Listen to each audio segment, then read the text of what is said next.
Greetings, everyone. It is good to see you today. I wanted to share something with you, a principle that I've been talking about a little bit called a principle of what's next.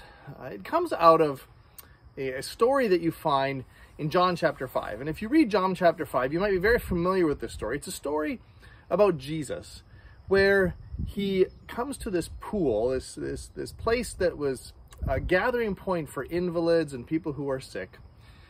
And in this particular encounter, he encounters a man who'd been sick for almost 40 years, an invalid who was crippled, he couldn't walk. And so Jesus has this whole conversation, ends up healing this man in a dramatic fashion, tells him to get up. He gets up, he walks, he's healed for the first time. It's this amazing miracle. What's interesting is that what came out of it, though, was that the religious leaders were upset. And they weren't upset because Jesus healed the man. They were upset because he did it on the Sabbath, a day when, theoretically, no work was supposed to be done. And for most of my life, I thought that this was Jesus' way of kind of sticking it to the religious leaders and pointing out to them their hypocrisy and why you could do healings on the Sabbath day. But that's not actually what's going on, because when they question Jesus, when Jesus is accosted, when they say, "Why are you doing these things?" it says that his defense is simply this: my Father, God, is always doing his work up until now, and so am I. In fact, a little bit later, he even doubles down on it. He basically says, I can do nothing on my own. I can do only what the Father is doing that I do along with him. I thought that's very interesting. So do you know why Jesus healed him on the Sabbath day? Is because that's what God was doing, and that's what God wanted him to do with him. I think sometimes that if we had that approach to life, how different would things be?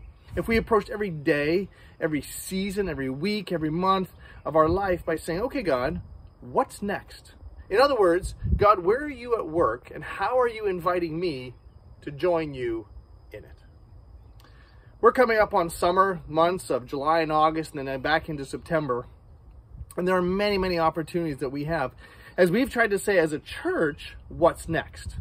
And so there's some things that are coming up that you've been hearing about. One is in July 24th, we're doing a one-day Bible camp at Nutter Park in Seaford. I would encourage you to invite anybody who's got kids from kindergarten to 5th grade to come. We're going to be asking people in the neighborhood to come, and we want you to come help us out in putting this on. We were down there this morning, a bunch of pastors, just praying for the area, praying that God would make a change.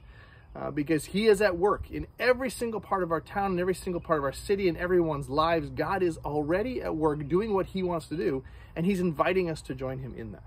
So come be a part of that. Even if it's something that maybe is a little outside your normal, come do it anyway.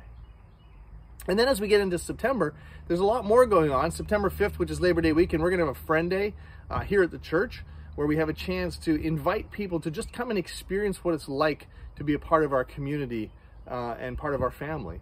And then on the 12th of September, we're going to launch small groups, and we're encouraging people to get in these, because as we get into relationship, that allows God to show us what's next and who he's working in, what he's doing. And then, of course, over the entire summer, I would invite you to be looking around and saying, who are the people in my life? Who are my friends, my neighbors, my coworkers, people that God is inviting me into their lives, and ask God, what's next? Jesus only did, and he was God, what his Father was doing. And when they asked him why he did what he didn't defend it by saying, well, I thought it was a good idea, or it seemed like it was the right program. He said, look, my Father's at work. He's always doing something in the people and the world around me, and I'm just joining him where he's at. My prayer is that that would be our challenge for these months ahead, particularly for this summer. That you would be asking God in your own life, hey, God, what's next? Where are you at work, and how are you inviting me to join you? And as a church, as we try to discern what's next, and we have these things in front of us, to ask God the same thing, God, how do you want me to engage in this, that I can take a part of the what's next in your kingdom? Till next time, have a fantastic day and a great week.